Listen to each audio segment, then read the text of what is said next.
As I have promised, after watching in the weekend a state-funded documentary called Fire and Fury. And Fire and Fury is a documentary made with the assistance of the Public Interest Journalism Fund to, I understand, though some say $300,000, $190,000. It was made by Paula Penfold. I think the producer was Terence Taylor, both long-term mainstream journalists. And it painted a picture, if you haven't seen it, it painted a picture of the protests at Parliament, which clearly linked those protests through a series of emotive editing techniques and dramatic music with Trumpism in the States, with QAnon, with fascism, with Nazism, with the far right. It did not, pointedly, give any of the people that it criticised or identified as purveyors of fake news or false information or agent provocateurs, it gave none of those people interviews or a right of reply, which I thought for a work of taxpayer-funded journalism was a bit of a mistake. Because if you don't give all sides of a story or attempt to, I guess you can rightly be accused of making a piece of propaganda. One of the people who featured prominently in the documentary but was not given an interview and was not approached was a woman from Rangiora, I believe, Chantelle Baker, whose dad, Leighton, was head of the New Conservative Party. And Chantelle became something of an internet or Facebook sensation during the protest with her live streaming of what was going down on the front lawn at Parliament and in the environs. In an attempt on behalf of the profession I've been part of for nearly 4 decades, I thought it would be the proper thing to do for someone to give Chantelle Baker a right of reply to the taxpayer-funded Fire and Fury documentary, or was it Fury and Fire?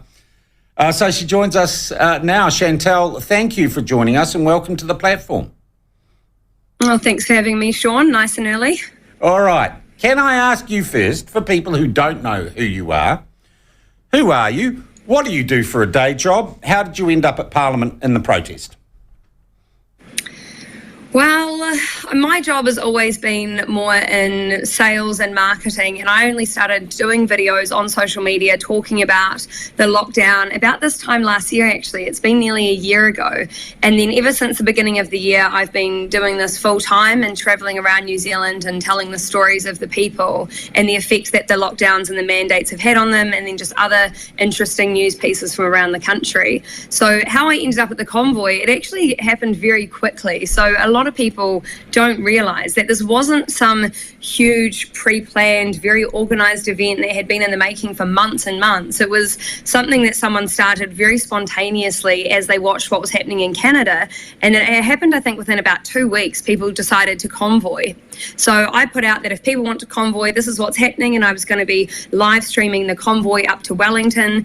And back then, I had no idea that people were even planning to camp. I didn't actually realise people were even and in what capacity? Parliament. And in what capacity were you doing this? Were you being told to do it by someone else? Were you being paid to do it? Because presumably all the stuff costs money, Chantelle. No, definitely not paid to do it and definitely not told to do it. I just have a passion. I think that it's really exciting seeing people actually stand up for what they believe in, and I think people need to be helped. And what I realised when I was watching what was going on is that the media were dehumanising people that went against the government. They were treating them like they were trash, and they were calling them horrible, disgusting names. And I thought they need someone to stand up and defend them, someone who's more balanced and reasonable, that people can start to realise actually these people are not scum of the earth, they just have a different opinion. All right, and you're saying you weren't formally or informally in contact with any group from overseas or any other group? Definitely not. Really?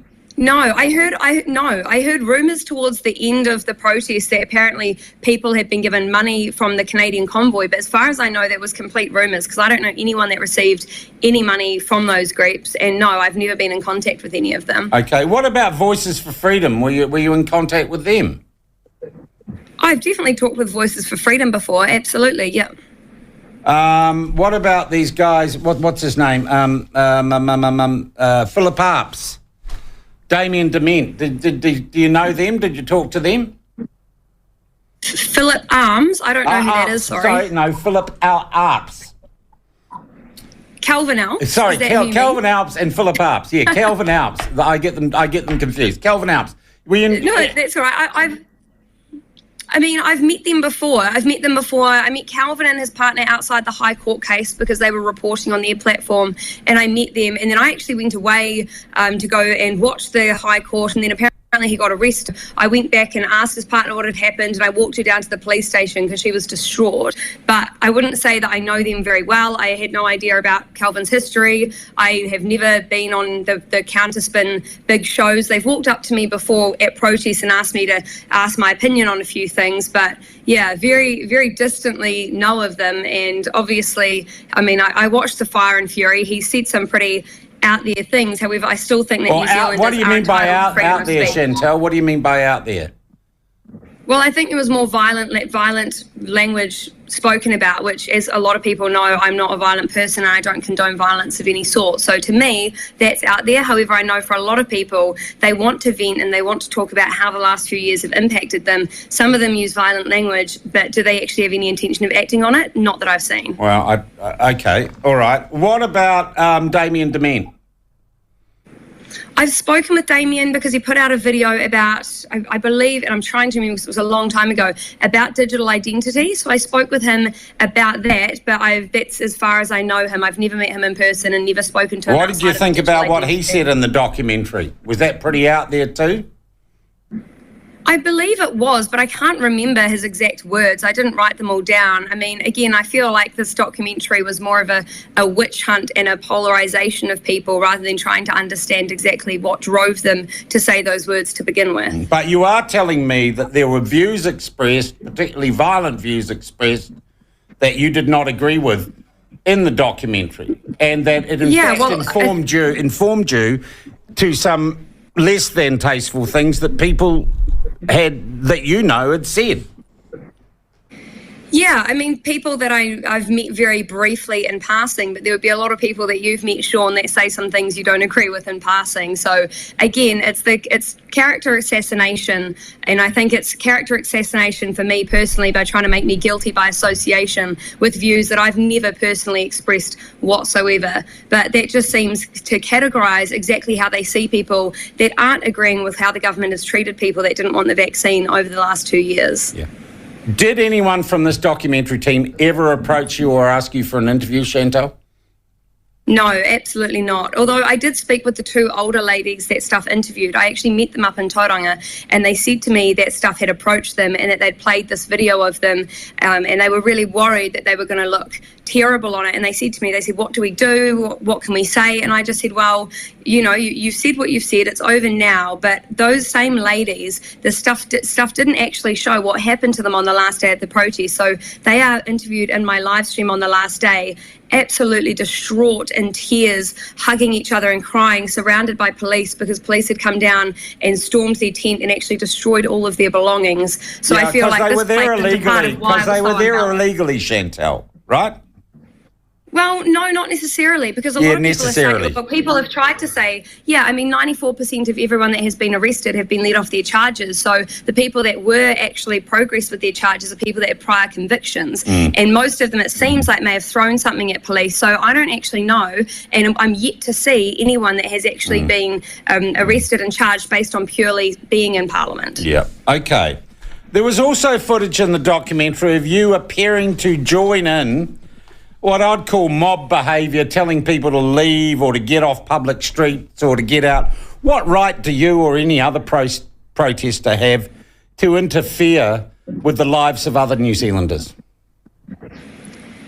I'm sorry, what do you mean leave and get off the street? You're sitting there, remember there's Paula being told to get out, you're in the background there filming. One of the women you talked about is saying, get out of here, you're not allowed here, we don't want you here, you're bent media.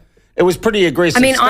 I never said to any media to get out. I was very clear. I actually went up to media on multiple occasions and asked them if they would like a hand interviewing people, if I can help them interview people that are balanced, that would be happy to talk with them to actually protect them. So I went up to media on multiple occasions because I wanted to make sure that they were actually safe once they were inside there. And even on the last day, I actually helped media away from the fires and helped ladies from stuff down off the benches that they were on. So I think that's a bad character assassination. That's completely false. All right, okay. I'm just saying what I saw in the documentary. Do you still believe that police lit the fires? Because you said that, didn't you? So that occasion, what had actually happened is when I'd first seen people light the fires, I said, oh, those people have lit them. And then other people came to me that were protesters and other independent media and said, no. I admit what had actually happened is the police had run forward, they tipped over a gas canister that was inside one of the tents, and then they pulled back, the fire started, and it looked like the protesters. And so I was like, well, I must have been wrong because I thought what I saw was the protesters lit it, and they were saying, no, there was multiple fires. So there was a lot of conflicting information. As soon as we discovered what had actually happened later on in the day, I rectified that. And as you would know through the Media Council guidelines, that's completely within what's appropriate when it comes to live streaming. It's very easy for things to get misconstrued. And as long as you make sure that you rectify that as soon as possible. Okay, so who do you say lit the fires and fueled the fires? Well, I would say the protesters now, knowing all the knowledge that I have, and you have to. And do you think that was a good thing to do?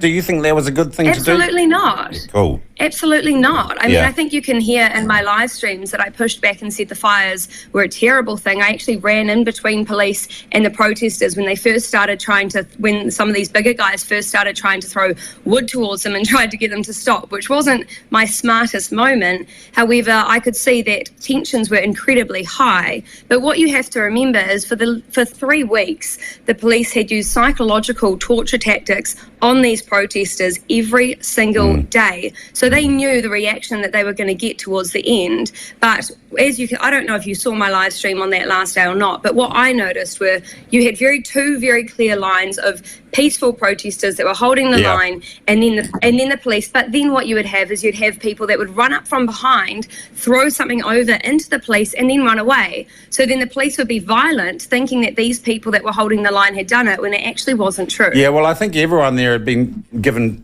pretty good notice that it was time to leave, and they'd made their point. Chantelle, in the Dominion Post this morning, Stuff have published a piece, and to be honest, it's another hit piece on you, really. But it says Chantelle Baker and Leighton Baker were particularly adept at managing their messaging to keep them within Facebook guidelines. Their posts mainly contained half-truths. Do you accept the criticism, and you've already said you got it wrong in terms of who lit the fires, that you have been guilty or might have been guilty of propagating fake news or things that are not true? Can you give me an instance where I've said something that you believe is not true? No, I can't give you an instance, and I'm waiting for Stuff to give an instance. I'm asking you whether... But this is what I'm talking about. Yeah. So this is what I'm talking about. Well, there's an instance that police lit the fires. Okay, so if you can say that is fake news because it's live streaming, then lots of media companies have done the same thing when you're live, because you cannot control the full circumstances. It's not like a pre-recorded video. TV1 put out the other day a big video on how the overturning of Roe versus Wade had stripped abortion rights from the United States. Now, that was a pre-recorded video that went through their entire legal... And it was completely wrong, yeah. And it was completely false. So you could say that they're then false information because of that one instance. Or do you say, oh, they made a mistake, which they took 3 days to rectify. I rectified mine in a matter of hours. Now, what I've noticed with New Zealand media is that throughout this whole time, they've never actually stated anything that I've said outside of that one piece live at Parliament that I've said wrong. And they've never questioned me on any of my narrative. The same with the Disinformation Project. So they've tried to categorise people together, but they don't give you instances. They don't give you references. Yeah, well, to be honest, Chantelle, trying to get an interview with or some straight information out of the Disinformation Project has proved beyond me and my staff for the last couple of months. They simply will not engage in anyone who might challenge their woke views, to be honest. I went to see her speak, actually. I went down to Dunedin and I found out she was talking. Yeah. Yep, I went down to see Kate Hannah speak, and I sat at the front because I didn't want to, hide or anything like that. And I heard her whole talk. And at the end, they had a Q&A session, and I actually got to ask her a few questions, and she deflected. And then when the scientist who works with me went to ask a question, she ran out of the room.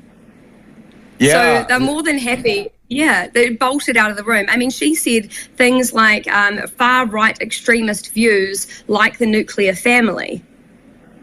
Okay. So this woman is a radical extremist when it comes to her views of even what is considered centre for most people. I don't think many people think that a what family are is your a far-right views, Chantelle? Let's find out if you're a Nazi or not, shall we? Let's interrogate that. Oh, gosh. Okay. Do you believe in the violent overthrow of the New Zealand government and in making New Zealand ungovernable? No, absolutely not. But I think what that stems from for me with the people that I've spoken with is they think that the government is unfixable because they will not speak with them. But the government is fixable. You can vote it out, Chantelle. I agree. I agree with you, Sean. I'm not trying to argue or debate that point. I agree with you. But for people, because the government have been silent when it comes to big topics and not allowing freedom of speech and not allowing discussion, and a prime example was over when they decided to bring in the mandates, they never actually had an open debate on TV with two scientists and doctors of differing viewpoints and actually had that argument. Yeah, so and the reason for that would have been we'd passed legislation in Parliament which gave our health authorities, under the circumstances, emergency powers where we didn't have to have the debate. And that was all done openly, and that legislation was pre-existing and voted on by representative parliaments, Chantelle. So it wasn't like anyone abrogated democracy. We actually had prepared for a pandemic, and we had been prepared to allow health officials to make decisions outside the democratic process.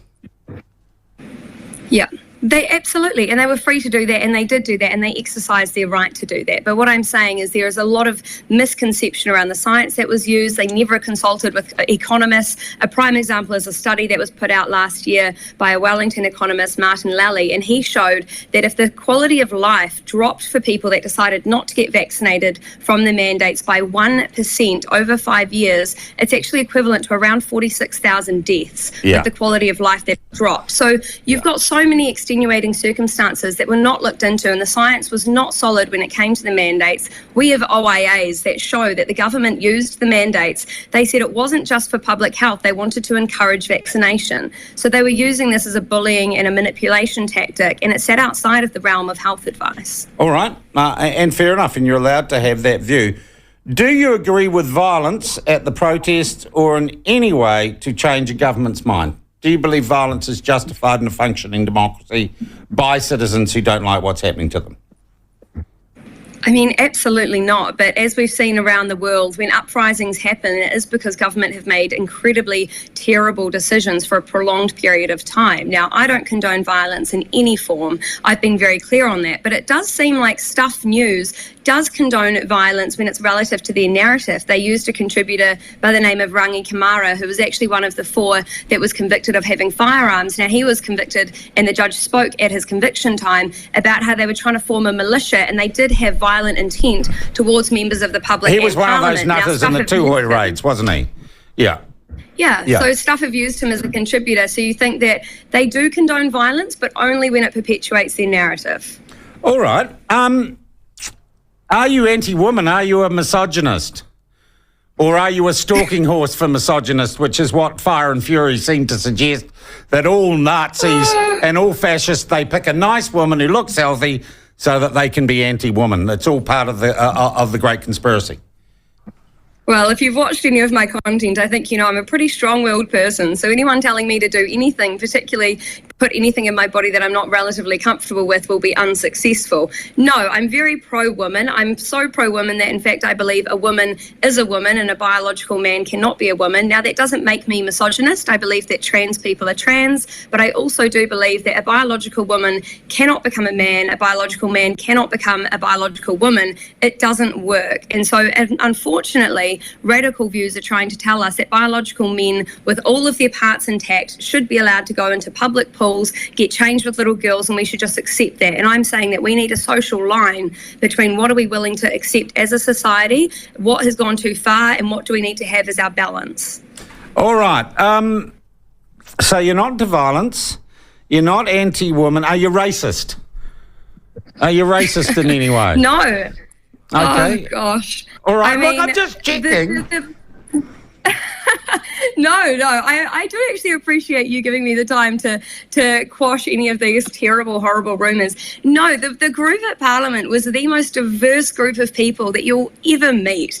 I mean, you had top businessmen from around Wellington, you had ex-members of Parliament, you had police, you had gang members, you had hippies, you had the Hare Krishnas, you had everybody. Yeah, we actually surveyed them, right? The platform surveyed them. Yes. We found there were more Green and Labour voters there than any other political party. Absolutely. And they were predominantly not from major urban centres. They were New Zealanders from provincial or outlying centres. A lot of women there.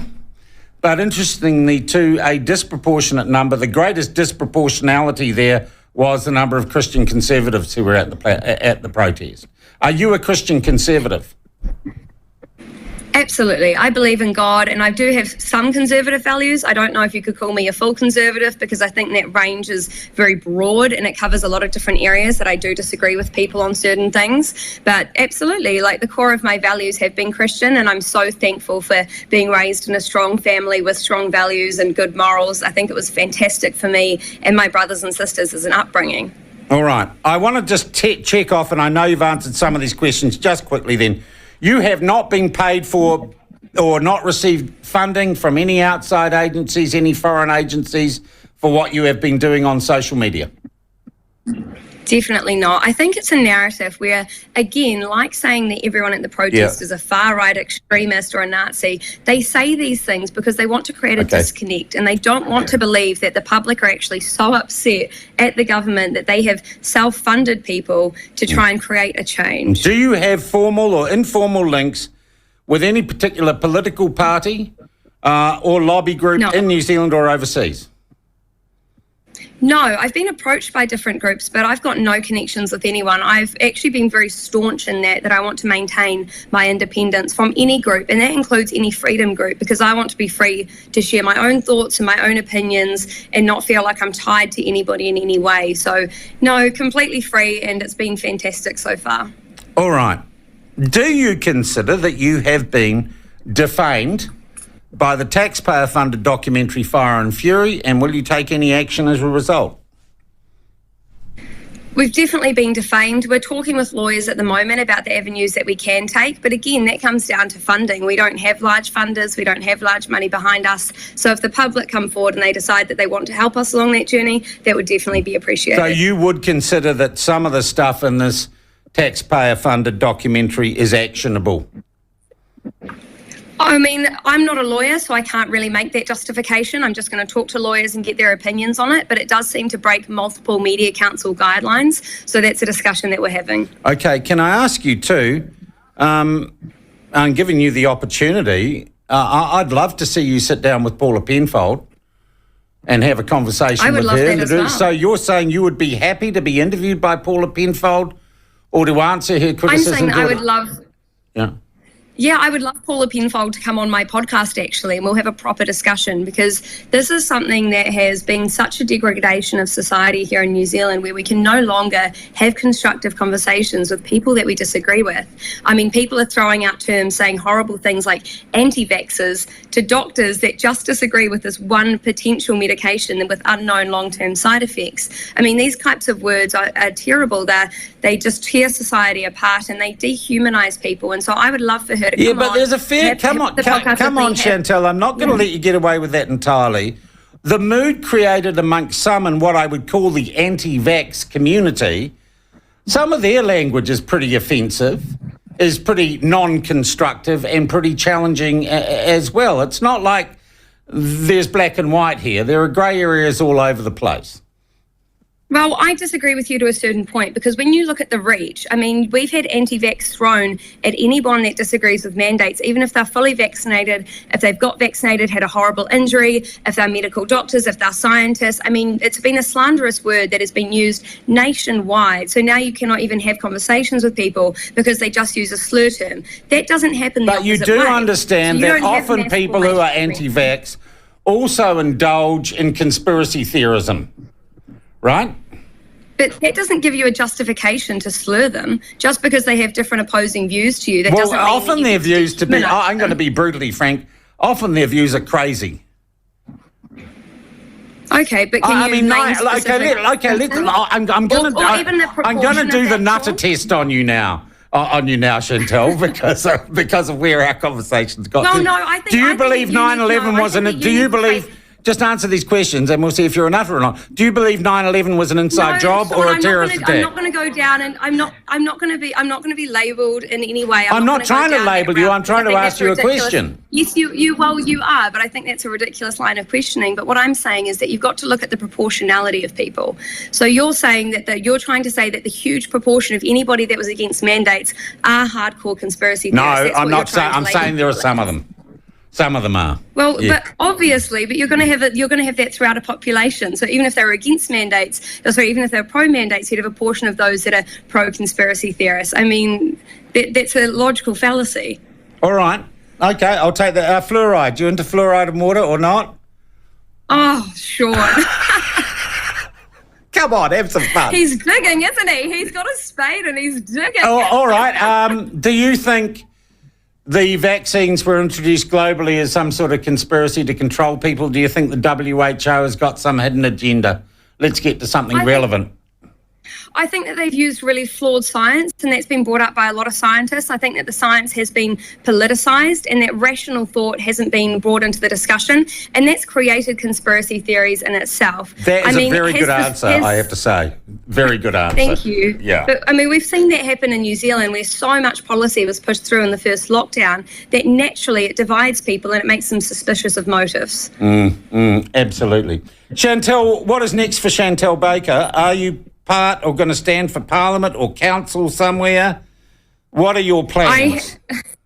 I have no intention of being in Parliament, listening to people argue all day with no constructive conversation. No, that's not my cup of tea. We've got a lot of plans in place. We're releasing them slowly. When as you we say go, we, because don't what do you mean by we? Is that the royal Yeah, so we? I've got a small team. I've got a small team that I work with that are all volunteer at the moment. But we will be looking for funding shortly when we release our new platform. So we've got a lot of exciting things in store.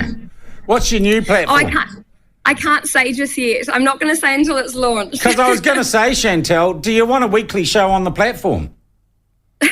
Well, possibly. Let's have a conversation about it. Let's have a conversation about that. I would be happy to have you on board on the strength of, I think, the open conversation we have had today.